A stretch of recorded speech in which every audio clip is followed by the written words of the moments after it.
Good morning, boys and girls. I apologize again that I cannot be there with you guys. Hopefully you are making some really good choices, okay, and making me proud. I would like you to get your packets out that we've been working on the last 2 days. Tuesday morning, you should have finished reading the first story excerpt from Addison, Cooke, and the Treasure of the Incas with Mr. Shranowski. I know you got through question number 3. But what I'm going to do this morning is we're going to reread the story, and then we're going to go through the questions, okay? You should have done your annotating and highlighting with Mr. Shranowski as well. Shranowski. I'm not quite sure how to say his name, so I apologize. We did 1 and 2 together. The rest of the story you did Tuesday morning after I had to go home. And then we'll finish the questions together in this video.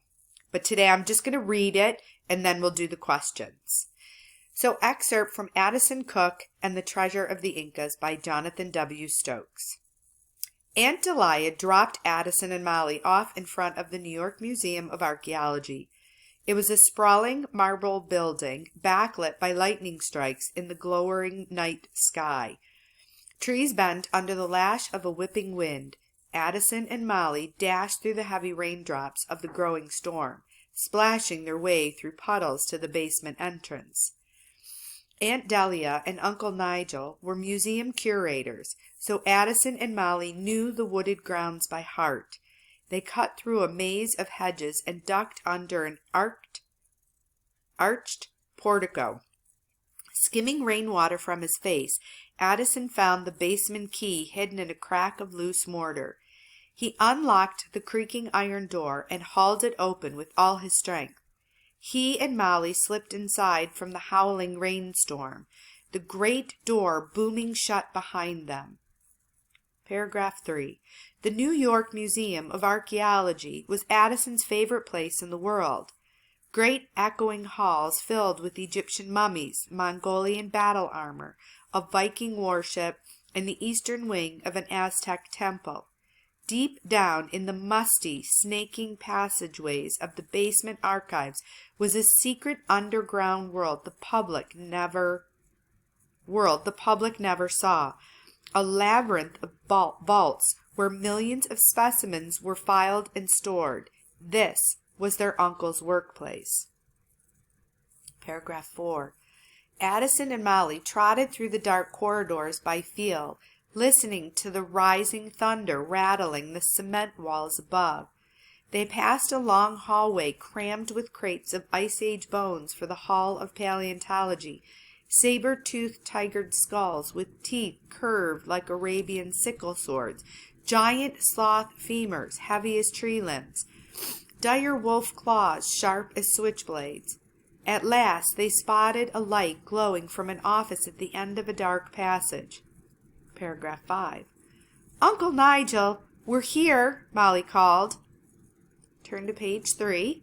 We're on paragraph 6. Your aunt has a lot to worry about right now, explained Uncle Nigel. People don't visit museums as often as they used to, so your aunt and I have to work incessantly. And see the number 2 there?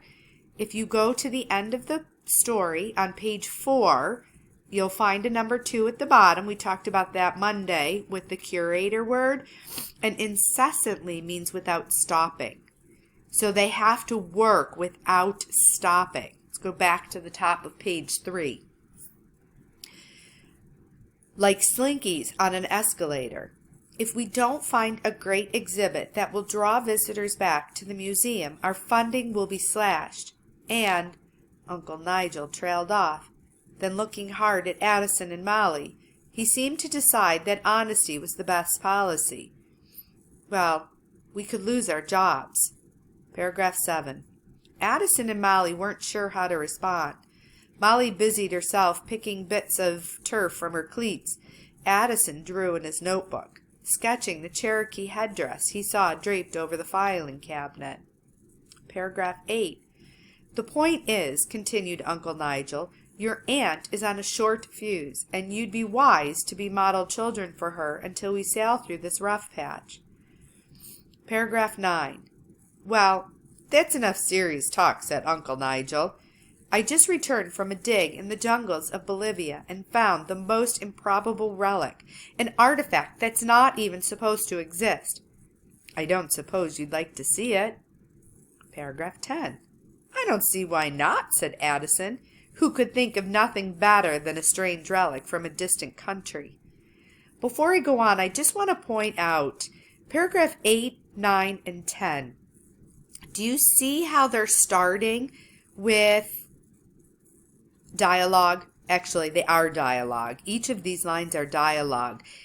And each one is a different person talking, or it shows you a change in the conversation.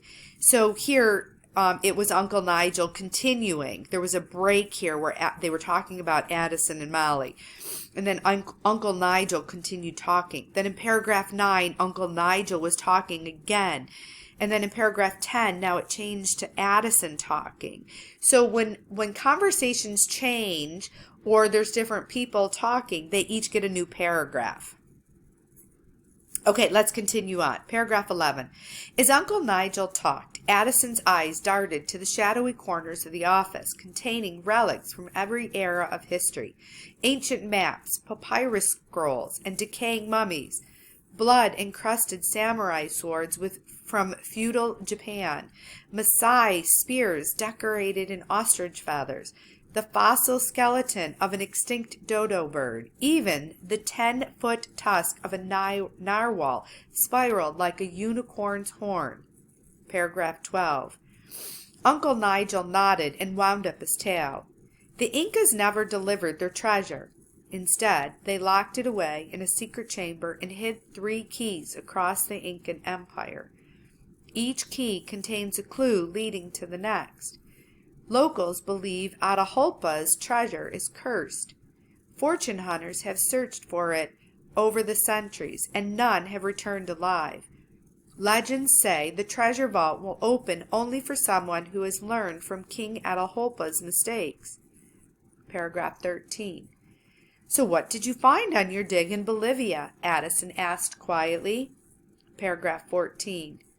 Oh, only this, replied Uncle Nigel. Unlocking the safe behind his desk and removing a fragile wooden box, he pried open the mildewed lid and tilted it to the light. Paragraph 15. Addison's jaw dropped in amazement. Molly's followed suit. Inside the box lay an intricately carved stone, roughly the size of a large chess piece.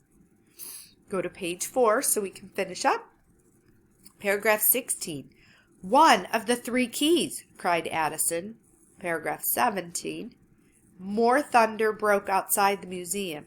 It shook the walls as if giants upstairs were rearranging their furniture and repeatedly changing their minds on where to set the couch.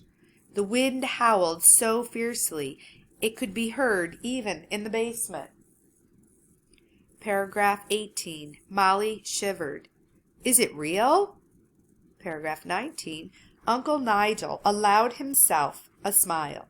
I'm pretty sure it is Atahualpa's first key, he replied, his precise Oxford accent elegantly slicing the words into perfect squares, though the key is made of stone, so we can't carbon date it. Okay.